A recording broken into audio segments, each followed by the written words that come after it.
Lindian sa bulit iti niya. Bago pa kita kayab kang kahoy na itaday naglalaan. Banggi na lamang.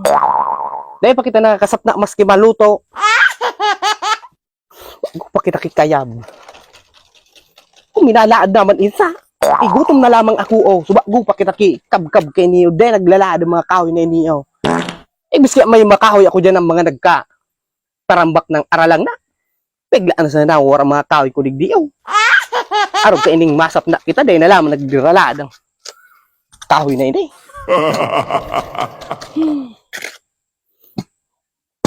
Yan sa buli. Oh. Lupsa na lamang bagang bagas na ini. Hindi na pakaurag. Hinang-hinang na lamang kita kayab. At lumaad ka naman. Bago ka pa. Urag. Nagralado mga kahoy digdi. Gutom na lamang ako. Nangyari niyo. Kasap na po kay niyo. Makaluto pa daw ining mga kahoy na digdi tadain na nagralaan. Galon. At lumaad ko naman.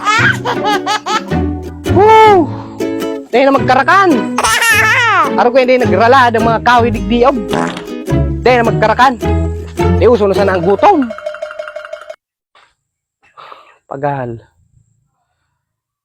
Ang bastang kinahoy ko na kaya digdiob. Kuro karastahan man pag kuro aha. Dahil naka karahoy na sa diri ninda. Tagada na sukalayaw. Para nabagang bagay niyo. Bago pa kita kayab kay niyo dahil lamang nagadminalaan.